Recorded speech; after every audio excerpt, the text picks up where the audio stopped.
아마 오늘 이렇게 많은 분들 모인 게 드문 일인 것 같아요. 대한민국의 복지를 걱정하고 또 함께 복지국가를 만들어 나가려고 하는 시민사회단체가 이렇게 많이 모인 것은 참 오래간만인 것 같습니다. 그만큼 또 대한민국의 복지가 위기에 처해 있다는 것을 반증하는 것이기도 하다는 생각도 듭니다. 박근혜 정권의 증세 없는 복지의 허상은 이미 파탄이 났습니다. 참 답답하고 통탄할 일이지만 한편으로는 이 때문에 대한민국 건국 이후 처음으로 증세를 포함해서 복지 문제를 근본적으로 논의할 수 있는 계기가 마련되었다는 것은 한편으로 또 다행스러운 일이라고도 볼 수 있을 것 같습니다.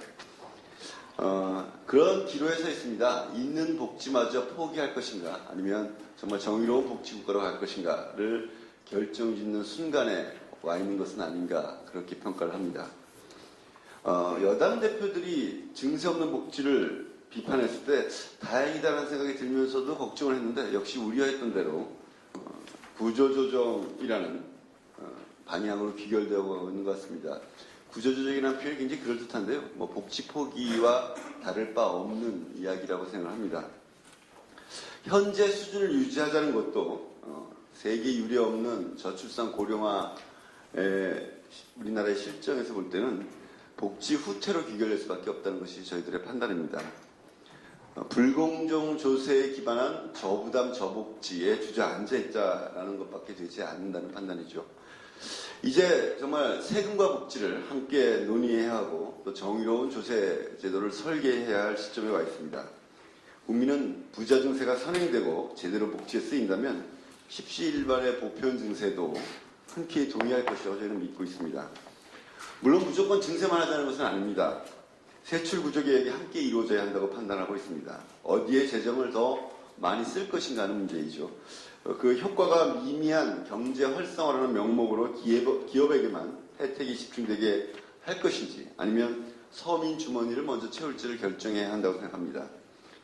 소득 주도의 성장을 지금 집권당도 이야기를 하고 있는데 그것이 진심이라면 서민을 위한 복지 우선의 세출 개혁이 이루어져야 한다고 생각하고 있습니다.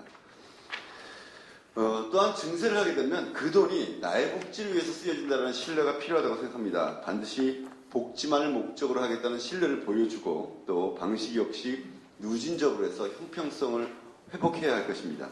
그렇게 해야 부자 증세에서 또 시민들도 복지 재정의 확대에 참여하는 보편 증세로 나아갈 수 있다고 생각합니다. 그래서 정의당은 그 대안으로 사회복지세를 제안했는데요. 이 부분에 대한 여러분들의 특별한 관심도 오늘 이 자리를 빌어서 부탁드리겠습니다. 중부담 중복진이 고부담 고복진이 이런 이야기가 나옵니다. 최근에 또 최경원 부총리가 한국이 이미 고복지라고 얘기했는데 그런 말은 전형적으로 국민을 속이는 일입니다. 보편주의 복지국가로 가는 도중에 적어도 복지 지출을 그리고 또 국민 부담도 OECD 평균 수준까지 가야 한다는 생각이 듭니다. 얼마 전에 OECD 며칠 되지 않았죠? 보고가 있었습니다만 우리가 모든 면에서 최하위권에 머물고 있습니다. 저는 이 자리에 모인 분들이 대한민국 복지를 가장 걱정하는 분들이고 또 복지국가를 앞장서서 만들어 나갈 분들이라고 믿고 있습니다. 오늘 이 자리가 한 번에 만들면 그치지 않고 복지국가를 위한 연대로 나아가기를 또 기대해 보기도 합니다. 정의당이 미력이지만 원내 현재 유일 진보 정당으로서 그리고 또 복지국가를 앞장서서 이끌어 나가겠다는 복지국가 선도 정당으로서 최선을 다할 것을 약속드립니다. 저희 정의당의 기치가 정의로운 복지국가 건설입니다. 그래서 저희가 가장 가깝게 함께 해야 될 분들이 바로 이 자리에 오신 분들인데 그동안에 저희가 좀 많이 소홀했습니다. 하여튼 오늘을 계기로 해서 복지국가 건설에 좀 더 협력하고 또 힘을 모을 수 있는 계기가 되기를 바랍니다. 잘 아시다시피 지금 한국 사회는 전환점을 맞이하고 있습니다. 특히 복지 의제와 관련해서는 지금 분기점이 되고 있지 않나 그런 생각을 합니다. 박근혜 대통령은 여전히 증세 없는 복지를 고집하고 있고 또 복지가 이 정도면 충분하다는 경제수장의 목소리도 나오고 있습니다. 부자 감세로 비롯된 구조적인 재정 적자를 복지 과잉 때문이라 이렇게 호도하면서 이 분기점에서 복지 후퇴로 길을 열심히 내는 그런 세력이 있습니다. 그러나 또 한편 이제는 이제 복지와 조세 문제는 더 이상 양당 체제의 그 테이블에서 그렇게 물건 세일하듯이 이렇게 다뤄질 문제 아니다. 이제 사회 공론화돼야 되고 복지를 누리고 또 그 부담을 해야 될 국민들 속의 공감대를 통해서 정책이 수립돼야 된다는 그런 목소리가 힘을 얻어가고 있습니다. 이럴 때일수록 그동안의 복지를 위해서 헌신해온 복지 세력이 좀 더 큰 역할을 해야 되지 않나. 그래서 저희가 오늘 이 자리를 마련하게 됐다는 점 말씀드리고요. 우선 복지에 대해서 각 부문별로 또 활동하신 그런 단체들도 많이 계시고 또 대한민국의 복지 전략과 관련해서 그동안에 의견을 내고 실천해 오신 그런 단체도 많이 계신데 우리가 한편으로는 반복지 세력에 대항하고 또 한편 앞으로 예정돼 있는 국민 대토론회를 함께 대비하는 차원에서 그동안에 분산된 논의 또 각 복지 주체들의 어떤 입장들을 크게 하나로 모으는 그런 과정이 절대적으로 필요하지 않나 그런 말씀 드리고요. 또 그걸 바탕으로 해서 국민들과 함께 복지국가로 나갈 수 있는 그런 공동 실천도 좀 더 체계적으로 이루어지기를 기대하는 마음입니다. 그 과정에서 저희 정의당이 최대한 협력할 것은 협력하고 연대할 것은 연대하고 또 저희가 심부름해야 될 것은 열심히 심부름을 하겠다는 그런 말씀을 드립니다. 감사합니다. 저희가 지난 총선 및 대선 국면에서 보편적 복지와 관련된 부분이 어느 정도 담론을 넘어서 사회적 의제로 채택되어지는 과정을 이렇게 겪었는데요. 그 과정에서 저희가 항상 의문을 갖고 있었던 문제의식을 갖고 있었던 부분이 뭐냐면 우리나라의 공공재정 사이즈가 과연 복지국가 모델로 이행할 수 있는 준비가 되어 있느냐에 관한 부분이었습니다. 그러니까 우리가 지금 복지냐 증세냐 이 논의를 하기 전에 우리가 어디에 갇혀 있는지 보수적인 프레임에 갇혀 있는 부분을 깨지 못한 상태에서 그 부분에 대해서 문제 제기를 하지 못한 상태에서 이게 과연 가능하냐? 예를 들면 OECD 일반의 공공재정 사이즈가 지금 50%를 GDP 대비 50%를 넘나들고 있거든요. 그런데 우리 재정 사이즈가 지금 30% 정도 내외 됩니다. OECD 최하위를 면하기 어려운 거예요. 이게 무슨 얘기냐면 우리가 그만큼 걷어들일 거를 걷어들이지 않고 경찰국가 수준의 재정을 유지하고 있는 겁니다. 최소한의 것을 유지한다. 그러니까 자녀적인 것 외에는 할 의지가 없는 국가 시스템을 갖고서 우리가 복지를 하겠다고 지금 달려들고 있는 형국이다라는 부분들을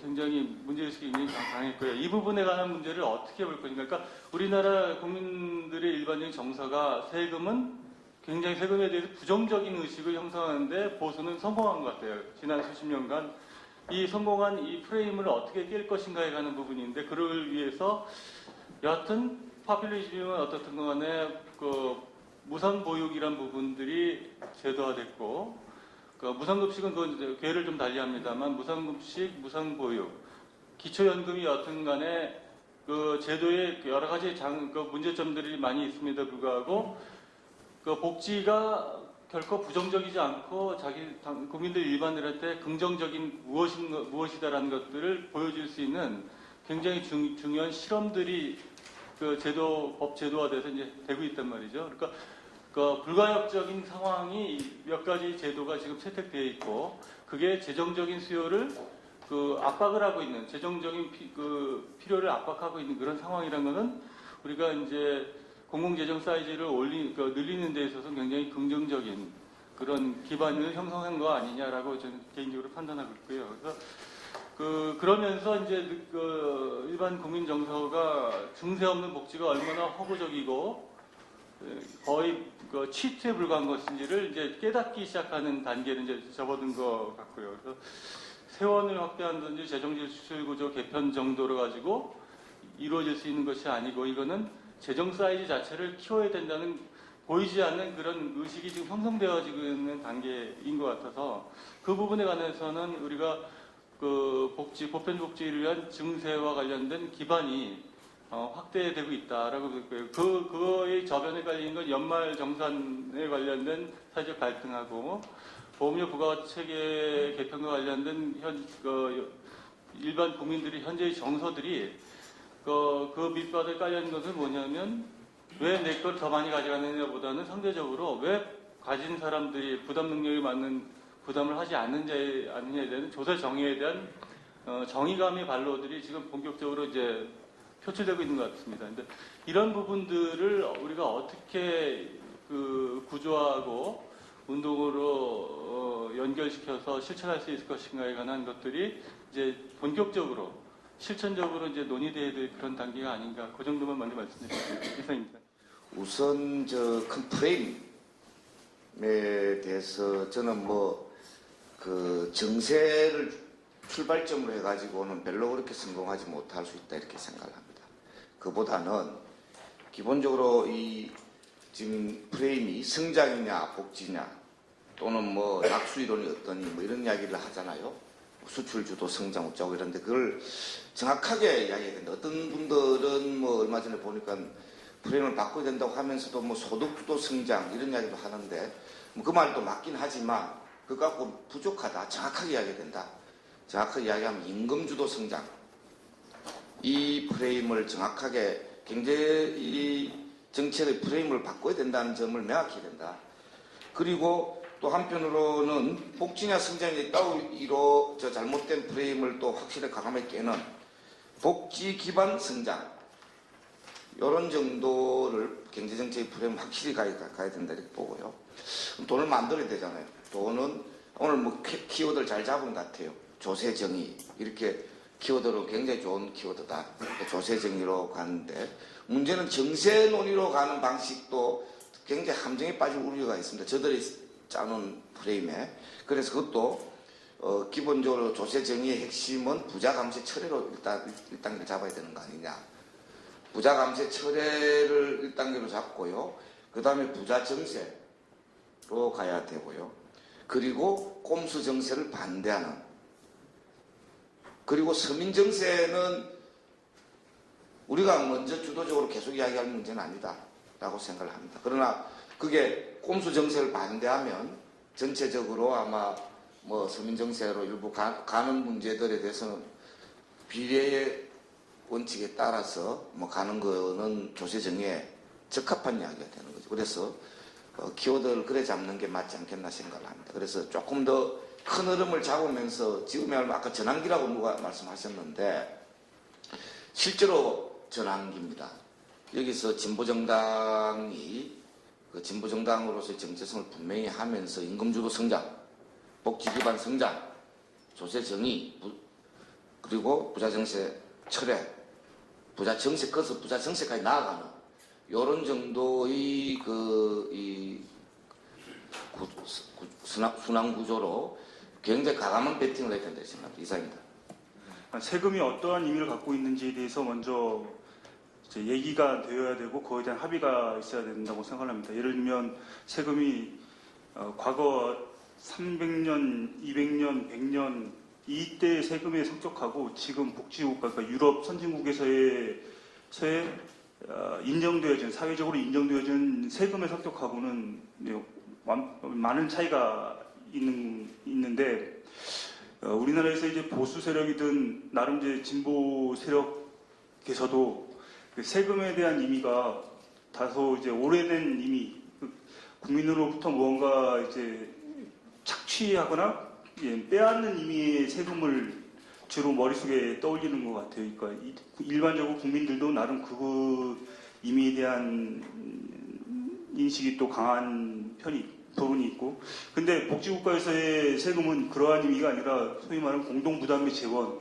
의미가 보다 더 강하고 한 50년 전부터 그러한 부분이 점점 확대되어 왔습니다. 그리고 실질적으로 그에 대한 사회에서의 국가를 통한 아니면 사회를 통한 실질적인 자원의 배분이 있었기 때문에, 즉 세금을 통해 가지고 뭔가 얻을 수 있는 그 결과들이 있었기 때문에 그에 대한, 그러니까 증세에 대한 반대가, 국민적 반대가 그다지 없었던 거죠.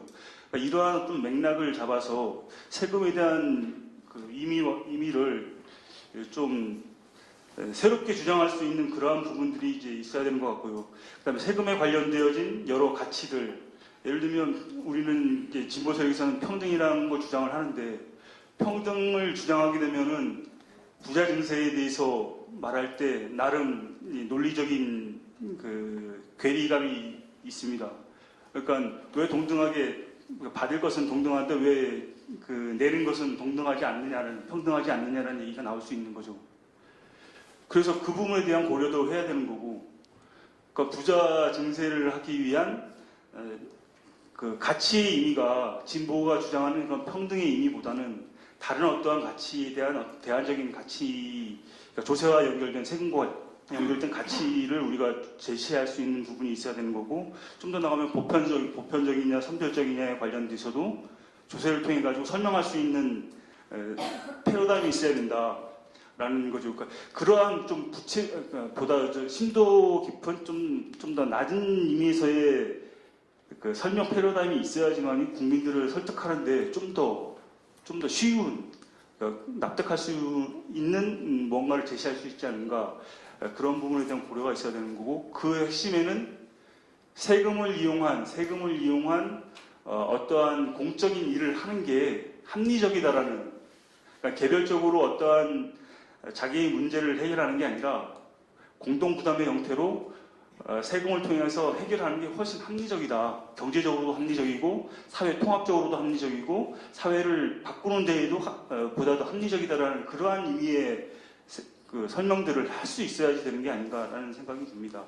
그러한 이제 첫 번째 우리 해야 되는 게 조세에 대한 그러한 의미 재구성이고요. 그 다음에 나오는 게 이찬진 선생님께서 말씀하신 공공재정의 규모 확대, 그 다음에 그거에 이어가지고 부자 증세냐 보편 증세냐에 관련된 비율 조정, 그리고 뭐 조세와 사회보험료도 일종의 조세의 성격을 갖고 있기 때문에 조세와 사회보험료의 비중을 어떠한 식으로 구성해 나갈 것이냐에 대한 고려들 합의를 해야 되는 거고, 논의를 해야 되는 거고, 그 다음에 세금 주체에 관련돼 가지고도 이제 많은 부분은 국민, 기업, 국가, 크게 세 가지로 얘기를 하는데, 국가는 실질적으로 돈이 없잖아요. 국가의 돈은 국민으로부터 나온 것인데 그 연결고리가 좀 애매하게 얘기가 되어지는 것 같아요. 그러니까 국가가 부담을 해야 된다라는 의미는 궁극적으로는 국민이 돈을 모아서 국가에게 넘기는 거고, 국가가 이제 그 돈을 가지고 사용을 하는 건데, 국가가 실질적인 주체로 나서게 되면 의미가 좀 애매해지는 거죠. 국가의 돈은 국가가 마음대로 할 수 있는 게 아닌데, 그러한 의미에서 주체에 관련된 논의들도 한번 되짚어봐야 되는 것 같습니다. 그리고 1단계의 특징은 대한민국의 복지 제공 방식을 어떤 노선으로 할 것이냐, 보편적으로 할 것이냐, 혹은 기존 방식에 선별적으로 할 것이냐에 있어서의 일종의 역전이 일어난 거죠. 그래서 근소한 차로 저는 보편복지가 판정성을 했다고 생각합니다. 그래서 비록 박근혜 체제에서 일부 복지가 공약에 비해서는 후퇴하고 있지만 기존에 비해서는 보편 혹은 준보편 방식으로 진행되고 있는데, 문제는 복지 재정에서는 계속 정체된 상태가 있는 거죠.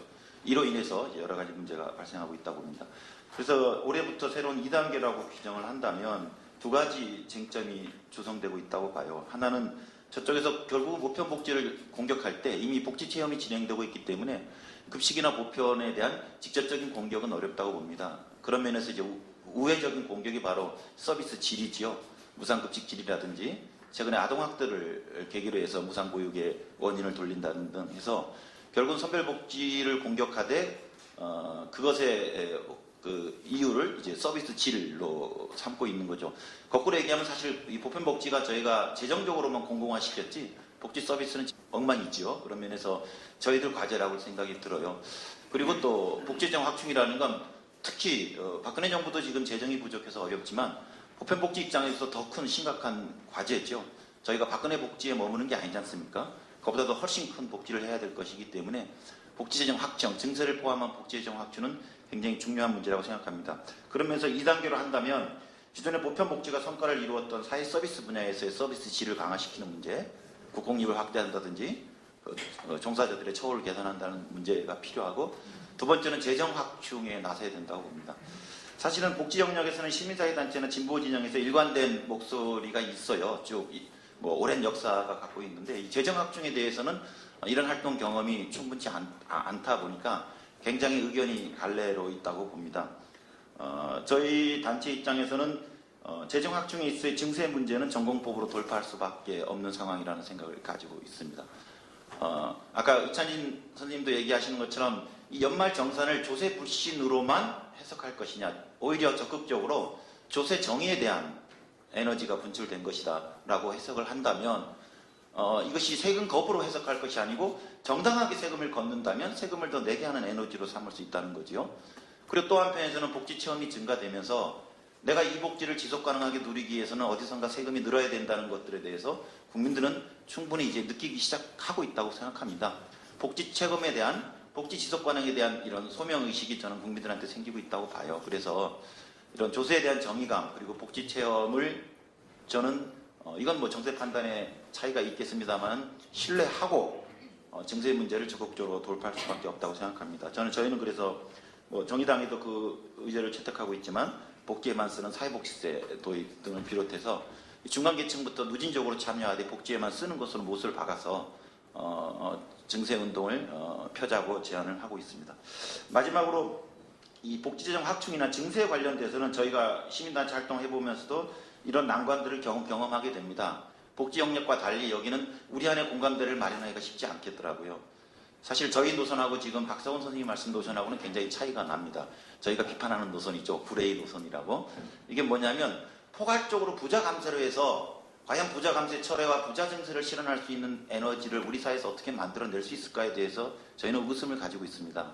지난 5년 동안 부자 감세 철회를 외쳤는데도 불구하고 이루어지지 않는 이유는 우리의 노선이 틀린 게 아니고 부자 감세를 할 수 있는 사회적 에너지를 만들지 못했기 때문이고, 사실은 그게 원내 공방으로만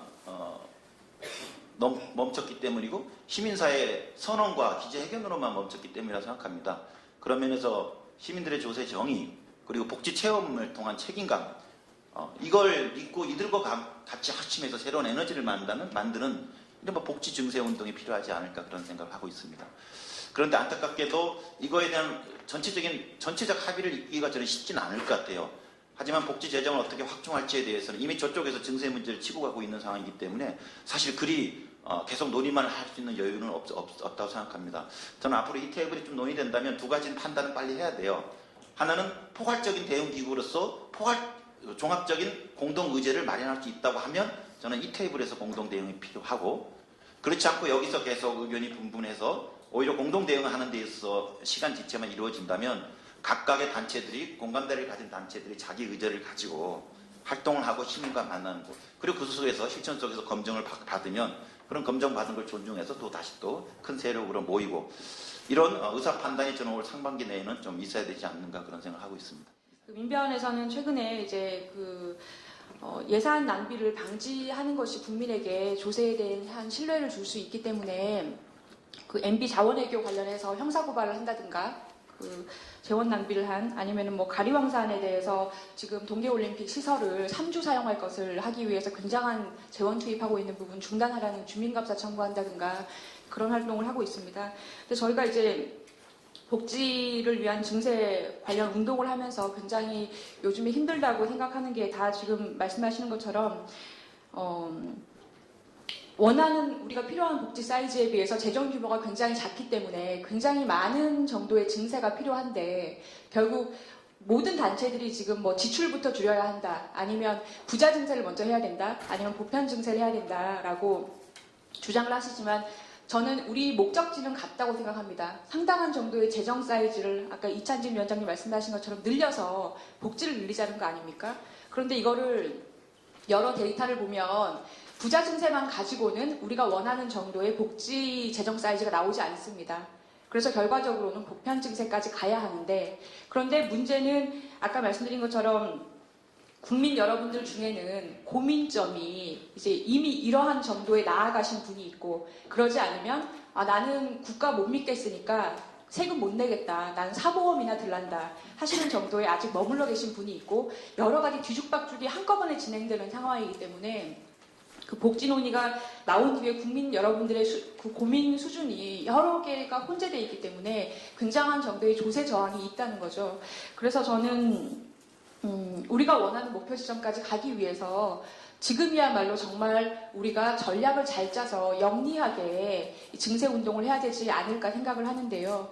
좀 더 구체적으로 말씀을 드리면, 일단 지금 정부가 진행하고 있는 증세 방향에 대해서 반대하지 말고 저는 잘한다, 잘하는 건 잘한다라고 과감하게 얘기를 해야 되지 않나 생각합니다. 예를 들면 정부에서 지금 한 소득공제, 연말 소득공제는 중산층 증세였죠. 그리고 담배세 올린 건 서민 증세입니다. 하지만 우리가 나중에 돼도 어차피 다 해야 되는 그런 세입 조정이었고요. 어차피 언젠간 해야 되는 개혁이라는 거죠. 그래서 우리가 나서서 담배세를 올리자라고 주장을 할 필요는 없다 해도 정부가 이왕에 하고 있는 세입 증대에 대해서는 그 너무 명분이나 명목상 경직돼서 이거는 서민 나오면 바로 막아야 된다 이렇게 할 필요가 없지 않나라는 겁니다. 잘하는 건 잘한다고 말을 과감하게 해주고, 그리고 플러스 알파로 국민들께서 굉장히 이제 불만을 당연히 가질 수밖에 없는 조세 정의 부분을 지금 얘기할 때가 아닌가 합니다. 즉 지금 정부가 하고 있는 이 서민 증세와 중산층 증세가 마중물이 돼서 이 부자 증세, 대기업 증세, 가계보다 많은 돈을 가지고 있는 법인세 증세, 그리고 근로소득보다 굉장히 많이 벌면서도 과세되지 않는 자본이득 과세, 그리고 세 번째로 반칙 출발을 하게 만드는 상증세, 상속세, 증여세, 과세, 이 세 가지를 우리 주장을 하면서 지금의 정부가 하는 것을 마중물로 해서 그 분노를 통해서 이 대기업 증세나 자본이득 과세가 이루어지게 해야 되지 않나 생각을 하고요. 그래서 이제 저는 강조하고 싶은 것이 지금 정부가 하는 그 증세 방향에 대해서 우리가 반대할 필요는 없는 게 아닌가, 이게 제 의견입니다. 그것에 내 세금이 나가는 거에 대해서 아깝지 않겠죠. 그러나 복지를 다수가 받는 입장에서 복지 자체를 반대하는 게 아니라 복지가 쓰여져 될 곳에 제대로 쓰여지지 않는 것에 상당수의 사람들은 문제 제기를 합니다. 저는 복지의 문제는 바로 정부가 관리와 감독을 잘 못하고 있기 때문에 생기는 문제라고 생각을 합니다. 저는 지금도 현장에서 사회복지사로 일을 하고 있는데요. 예를 들면 관리는 이런 거죠. 우리가 사회복지 이야기를 하면서 놓칠 수 없는 게 서비스의 질이에요. 아까도 앞전에 말씀하셨지만 그 사회복지 서비스를 현장에서 실현하고 있는 사람들은 사회복지 종사하고 있는 노동자들입니다. 2013년에 사회복지 공무원이 줄줄이 자살을 할 때 그때 국가가 많은 걸 발표했지만 그 중에 하나가 종사하고 있는 노동자의 근로조건을 개선하겠다. 그리고 나서 한 것이 무엇입니까? 없었습니다. 지금도 연장수당, 휴일근무수당 이런 거 제대로 지키지 못하고 있어요. 국가가 운영하는 기관에서도 그 근로기준법도 제대로 지키지 못하고 있는 것이 현실이고요. 또 하나, 올해 2월 달부터 지금 장애인 부문 쪽에서는 장애인의 일상생활을 도와주고 있는 활동보조인들에 대해서 시간당 급여를 200원을 인상시켜줬어요. 근데 정부가 해줬냐? 그 200원을 인상하기 위해서 서비스를 받기 위해서 장애인분들이 자부담을 내고 있는데 자부담금이 올랐어요. 그러면은 활동보조 임금을 누가 올려준 겁니까? 정부가 올려준 것입니까? 아니면 서비스를 받고 있는 장애인이 올려준 것입니까? 바로 이런 시간이 짧아서 일일이 열거할 수 없지만 정부가 복지 부분에서 제대로 관리하고 있지 못한 부분이 상당히 많습니다. 또 하나는 감독을 하지 못하고 있는 것도 있습니다. 사회복지에 종사하고 있는 사람들한테 임금에 대한 임금 가이드라인은 정부가 매년 일방적으로 발표하고 있습니다. 그런데 그 임금 가이드라인을 정하는 사람의 당사자, 사회복지 현장에서 일하고 있는 당사자들은 전혀 자기의 소리를 내지도 못하고 있고 반영하지도 않고 있고 정부가 일방적으로 발표를 하는데 그나마도 강제성이 없습니다. 보다 좋은 근로조건을 따라서 지역으로 옮겨가는 현상까지 빚어지고 있습니다. 이런 정부의 관리와 감독이 제대로 되고 있지 못하기 때문에 우리가 사회복지 안에서 아직도 곳곳에 제대로 실현되지도 못하고 있는데 증세를 해야 된다 이런 얘기를 한다면 누가 여기에 맞다고 하겠습니까? 그러나 저는 반대하는 것은 아닙니다. 내가 받을 수 있는 복지라면 돈을 조금 더 내서라도 중세를 해서라도 내가 받을 수 있다면 좋겠죠. 올리는 거에만 연연하지 말고 아까 장애인 활동보조 임금 말씀드렸지만 정부가 올리는 것이냐 서비스를 받는 사람이 올리는 것이냐 정부에서 이제는 관리와 감독을 철저히 하는 그런 것이 전제되지 않는다면 의미가 부족할 것 같습니다. 그래서 아마 포괄적 고민을 하는 단체 중에 하나로 여기에 와 있는 것 같습니다. 그래서 저희들은 이제 이걸 하기 위해서 좀 일반 시민들 대다수인 조합원들이 좀 함께 할 수 있는 좀 활동들을 만들어 나가고자 하고 그러한 정보들을 좀 얻기 여기 참여를 했고요.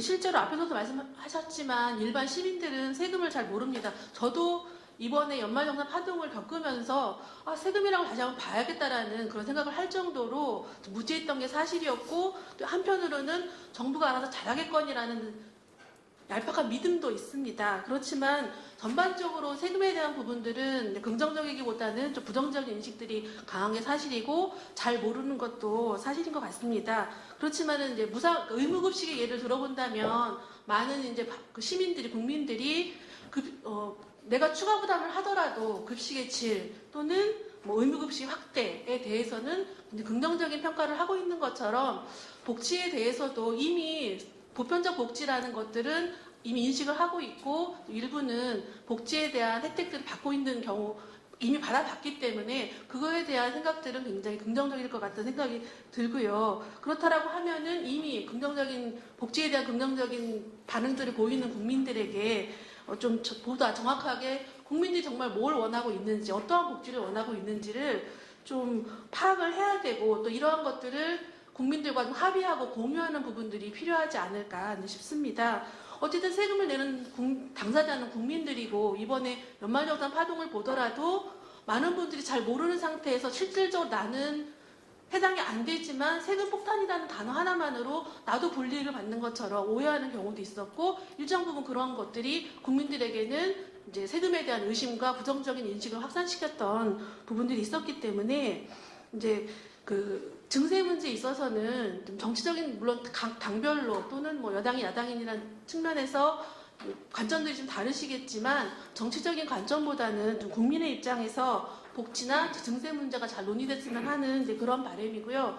저는 협동조합의 조합원의 한 사람으로서 협동조합이라는 건 그렇잖아요. 개인이 혼자서 풀 수 없는 문제를 함께 했기 때문에 해결될 수 있다는 거 이미 경험한 사람들이고 많은 시민들이 이런 경험을 했으면 좋겠습니다. 그리고 복지도 비슷한 거죠. 내가 경험을 했기 때문에 함께하면 더 나은 복지를 얻을 수 있겠다라는 그런 신뢰와 믿음이 함께 해야만 복지의 확대 또는 도세 정의, 증세 이런 부분에 있어서도 국민적 합의가 있지 않을까 생각을 합니다. 네, 그런 그 자리에 정당과 청년위원회 그리고 정부 기관이라든지 지자체에서도 참여를 해서 청년 복지에 대해서 많은 논의를 해주셨는데 사실 그 자리에서도 저희가 문제 제기를 했던 부분이 재원 마련에 대한 부분은 전혀 언급이 없었다는 부분이었어요.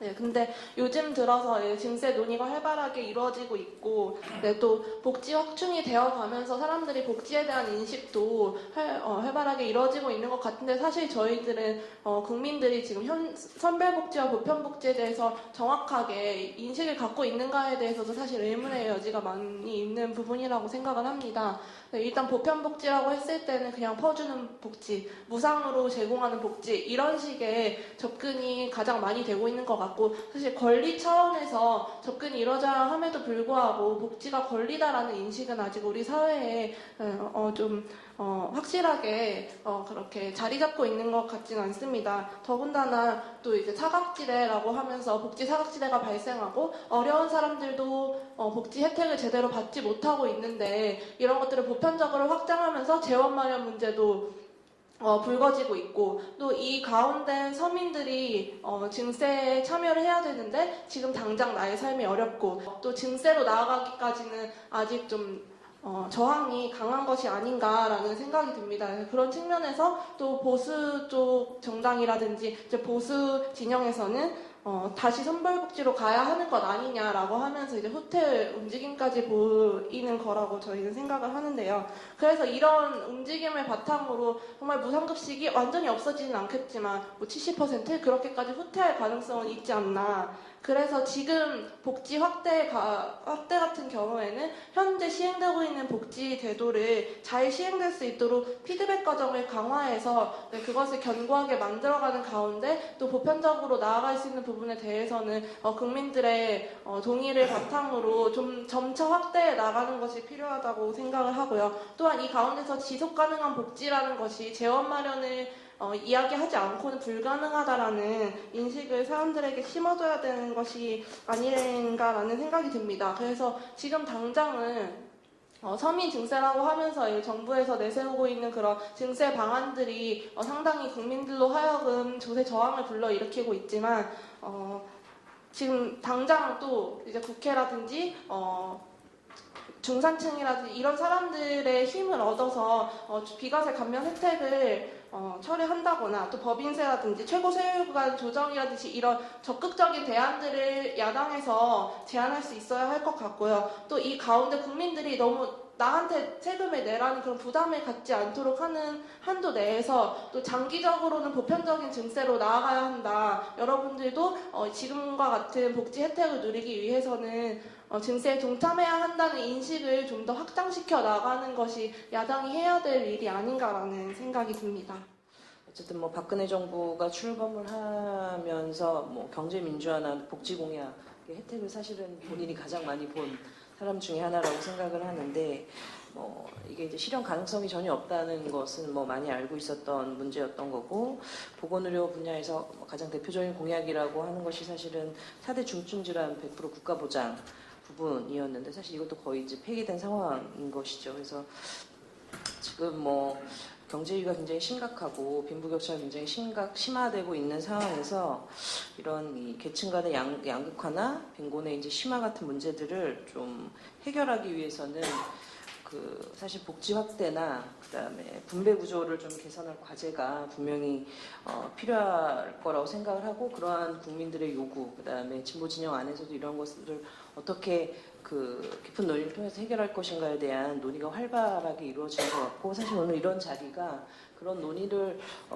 하는 이제 진보 진영 안에서 이런 논의를 하게 되는 이제 그 출발이라고 생각을 합니다.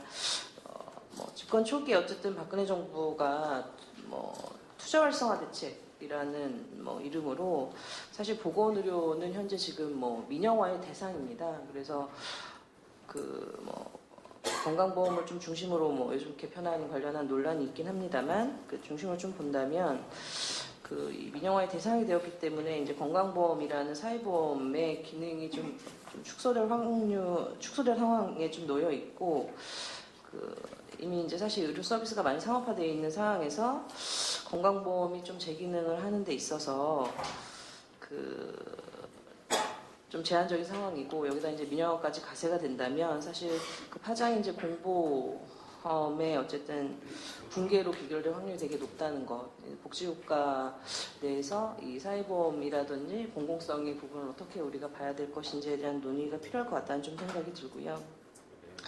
그래서 뭐 저희 단체에서는 그 뭐 의료 민영화 저지나 뭐 건강보험의 좀 공적 기능을 강화할 수 있는 이런 활동에 좀 집중을 하고 있고 사실 지난해엔 진주의료원이라든지 뭐 카프병원 같이 그 자본에 있었던 요구나 정치적 이해관계들 때문에 이런 공공성이 굉장히 의료 부분에서 무너지고 있는 거에 대해서는 좀 정의당을 비롯해서 이 정치나 진보 진영 안에서 좀 이 최악의 사태를 좀 막아야 되는 그런 역할들이 좀 필요할 것 같다는 좀 생각이 들고 그 뭐 저소득층 관련해서도 그 기초생활보장제도가 올해 이제 통과가 됐습니다만 그 뭐 사실 박근혜 정부의 그 비정상화의 정상화 이제 첫 번째 사실 과제가 복지 보정수급을 색출하겠다는 것이었는데 이건 이제 복지 자체를 사실 범죄화하는 영역에 들어가는 거 아닌가 이렇게 범죄화하고 좀 도덕적으로 이들을 공격하는 부분에 대해서도 저희가 이데올로기적으로 좀 그 방어를 해야 될 필요가 있을 것 같다는 좀 생각이 들고요. 어쨌든 이런 국가가 책임을 전부 축소하려고 하고 공공성을 파괴하려고 하는 부분에 있어서 좀 적극적인 저지를 할 수 있는 운동이 좀 필요할 것 같고 결국은 그 주체는 그 지역이나 당사자를 좀 근간으로 하는 동력들이 굉장히 중요하지 않겠나라는 생각이 들고요. 마지막으로 한 가지만 더 말씀드리면 그 진짜 복지를 늘리려면 우리가 어떻게 해야 되는 거냐. 라는 거는 사실 뭐 의견이 좀 분분합니다만 저는 기본적으로 좀 불공평한 조세제도 자체에 좀 칼을 대야 될 필요가 있을 것 같고 서민들에게 좀 고통을 전가하려는 부분에 대해서는 좀 맞설 필요가 있다. 뭐 4대 보험이나 사회보장세에서 좀 기업주들이 부담하는 비율을 사실 OECD 좀 수준으로 좀 높이고 상위 1% 소득세율이나 그다음에 초대형 기업들의 법인세 등의 문제들도 실제로 이제 그 세율을 좀 올려야 이런 우리가 이야기하는 뭐 복지 확대나 조세 정의를 좀 실현할 수 있는데 가까운 길로 가는 길이 아닐까라는 생각이 듭니다. 감사합니다. 저희는 뭐 이렇게 증세 이런 얘기 관심보다 현재 이런 데 지금 이렇게 관심이라기보다 이렇게 고민할 여력이 좀 없는 상황이고요. 왜냐하면 현재 그 장애인들 또 지금 현재 저희가 광화문에서 906일 동안 6개월차 오늘로 농성을 하고 있습니다. 장애 등급제 폐지, 부양의무제 폐지 관련해서. 근데 이러한 문제들이 기존에 뭐 예산이 없어서 뭐 이런 이유가 아니라 기존에 있는 예산조차도 장애인들에게 또는 수급자들에게 최저 생활에 처지에 놓일 수밖에 없는 사람들에게 배분되지 않은 문제 이런 것들에 대한 좀 고민들이 더 많이 있고요. 아까 우리 사회복지 쪽에서 얘기도 해주셨는데 이런 복지 문제를 도덕적 해이라는 문제로 이제 치환을 하면서 이제 이 사람들을 저희들을 이제 이 복지 사각지대로 내쫓고 있는 현실을 이제 말씀드리고 싶고요. 아까 예를 들었듯이 그 장애인들이 활동보조 서비스 받는데 최대 23만 원이라는 자기 부담금을 내야 됩니다. 현재 장애인들의 소득 수준 자체가 최저임금도 받지 못하는 또 취업률이 10%도 안 되는 장애인들이 과연 23만 원이라는 자부담을 낼 수 있는지 이런 것들이 있고 또 그 이동권 관련해서 예산이 원래 41.5% 저상버스 41.5%에 대한 예산이 확정돼 있었습니다. 확정돼 있고 2016년까지 41.5%를 도입을 해야 됨에도 불구하고 현재 16.4%가 도입되어 있습니다. 이런 예산의 그 분배 문제를 저희들은 좀 고민을 하고 있고요. 증세에 대한 이런 논의들이 과연 요 나중에 어떻게 쓰여지는지 이런 논의들이 좀 같이 이루어졌으면 좋겠다는 바람입니다.